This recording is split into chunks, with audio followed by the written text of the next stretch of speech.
నమస్తే. ఈరోజు మనం చాలా ముఖ్యమైన అంశం గురించి మాట్లాడుకుందాం, అదే విజయం. చాలా మందికి విజయం అనేది చాలా కష్టమైనది, అందుకోలేనిది, చేరుకోలేనిది అని అనుకుంటారు. అందుకే చాలా మందికి విజయం లభించదు. మన చిన్నతనంలో మన తల్లిదండ్రులు అలాగే మన ఉపాధ్యాయులు చెప్పే రిపీటెడ్ పదం, ఇప్పుడు కష్టం చేస్తేనే రేపు ఫలితం ఉంటుంది, ఇప్పుడు కృషి చేస్తేనే రేపు విజయం ఉంటుంది అని అంటారు. అది నిజమేనా? పెద్దయ్యాక కేవలం కష్టపడడం మాత్రమే విజయవంతమైన జీవితానికి సమాధానం కాదని నెమ్మదిగా అర్థమవుతుంది. ఈ రోజుల్లో కృషి చేయడం మాత్రమే సరిపోదు. జీవితంలో గొప్పగా సాధించాలంటే కృషికి మించి చాలా చేయాలి. మీరు ఎక్కువ గంటలు పని చేయవచ్చు, మీరు చాలా మంది కన్నా ఎక్కువ కృషి కూడా చేయవచ్చు. కానీ మీకు సరైన ఆలోచన, సరైన ప్రవర్తన, సరైన పని చేయకపోతే మీరు చేసి ఫలితం ఏం పొందినట్టు? ఈ వీడియోలో కొంతమంది తమ లక్ష్యాల కోసం అలానే కోరుకున్న వాటి కోసం కష్టపడినా ఎందుకు విజయం సాధించలేదో ఈ వీడియోలో చర్చించుకుందాం. అలానే ఇప్పుడు నేను చెప్పే 10 తప్పులు చేయకుండా ఉంటే విజయం మీదే, 100% విజయం మీదే.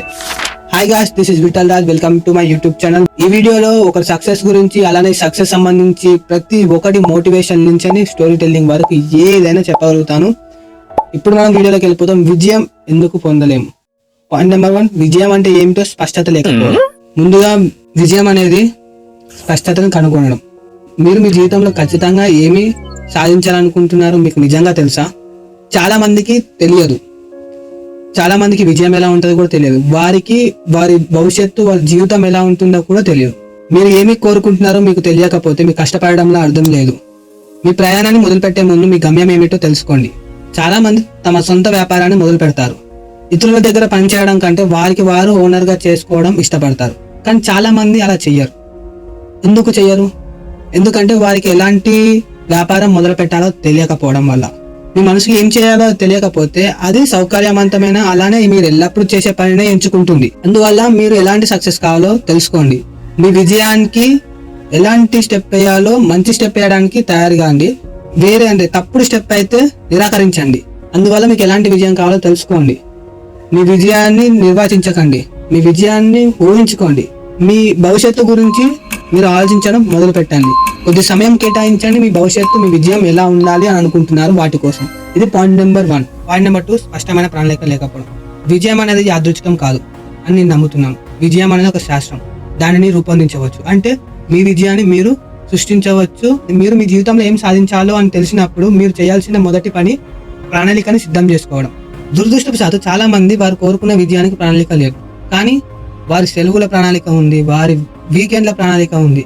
కానీ వాళ్ళ జీవితంలో ఏమనుకుంటున్నారో, ఏం చేయాలనుకుంటున్నారో దానికి ప్రణాళిక మాత్రం లేదు. మీకు ప్రణాళిక లేనప్పుడు మీరు ఏం చేయాలో మీకు తెలియదు. మీకు ఏం చేయాలో అని తెలియకపోతే మీరు ఇతరులాగానే వారి గుంపులోకి వెళ్ళి సమూహంలో కలిసిపోతారు. మీరు సోషల్ మీడియా ఆన్ చేసినప్పుడు మీ ఫ్రెండ్ వెకేషన్ లో ఉన్నప్పుడు మాల్దీవ్స్ ఫోటో చూసి నేను కూడా నెక్స్ట్ టైం మాల్దీవ్స్కి వెళ్ళాలి అని అనుకుంటారు.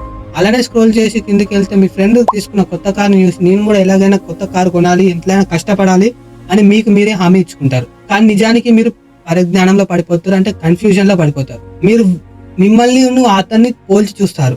ఎక్కడికి వెళ్ళాలో, ఏం చేయాలో స్పష్టమైన ప్రణాళిక లేనప్పుడు ఇది జరుగుతుంది. కాబట్టి ప్రతిస్పందించే జీవితాన్ని నిలిపివేయండి. చురుగా ఉండడానికి ప్రారంభించండి. మీరు సాధించాలి అని అనుకుంటున్న లక్ష్యాలపై, కలలపై ఒక కఠినమైన ప్రణాళికను సిద్ధం చేసుకోండి. మరింత ముఖ్యంగా మీరు దానికి కట్టుబడి ఉండండి. ఇది పాయింట్ నెంబర్ 2, స్పష్టమైన ప్రణాళిక ఉండకపోవడం. పాయింట్ నెంబర్ 3, తగినంత నిలకడ లేకపోవడం. విజయం వెంటనే రాదు. అది అప్పుడప్పుడు చేసే పని కాదు, రోజు చేసే పనే లెక్కలోకి వస్తుంది. చాలా మంది తప్పుడు అవగాహనలో ఉంటారు. విజయం వెంటనే వచ్చే పెద్ద విషయం అని నమ్ముతారు. కానీ మీరు అసాధారణ వ్యక్తుల విజయ కథలు వినండి. రోమ్ ఒక్క రోజులో కట్టలేదు. ఓబ్రైట్ రోజులు, వారాలు లేదా నెలలలో బాస్కెట్బాల్ సూపర్ స్టార్ కాలేదు. అక్కడికి చేరుకోవడానికి సంవత్సరాల పట్టు అభ్యాసం మరియు అభివృద్ధి పట్టింది. అచ్చం ఫిట్నెస్ లాగా. మీరు జిమ్ లోకి వెళ్తే 1 రోజు లేదా 2 రోజులు వర్కౌట్ చేస్తే మీకు అప్పుడే 6 ప్యాక్స్ కావాలి అని ఆశించడం ఎంతవరకు కరెక్ట్? మీరు నిలకడగా రోజుకి 30 నిమిషాలు అలా 6 నెలల నుంచి సంవత్సరం వరకు చేస్తేనే మీ బాడీలో తేడాని మీరు చూస్తారు. మీరు ప్రస్తుతం అనుసరిస్తున్న ప్రాజెక్ట్ పై విజయాన్ని పొందే వరకు వేరే ప్రాజెక్ట్ ని పట్టుకోకండి, వేరే దానికోసం ఆశించకండి. ఇది పాయింట్ నెంబర్ 3, తగినంత నిలకడ లేకపోవడం. పాయింట్ నెంబర్ 4 వచ్చే కొద్దిమంది జీవితంలో ఎప్పటికీ విజయం సాధించలేకపోవడానికి ఇవి మొదటి 3 కారణాలు. మీరు ఇక్కడ దాకా వచ్చారంటే నా వీడియోని మీకు నచ్చి ఉంటుంది.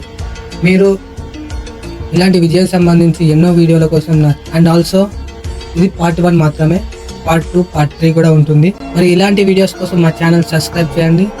మళ్ళీ కలుద్దాం. Bye bye.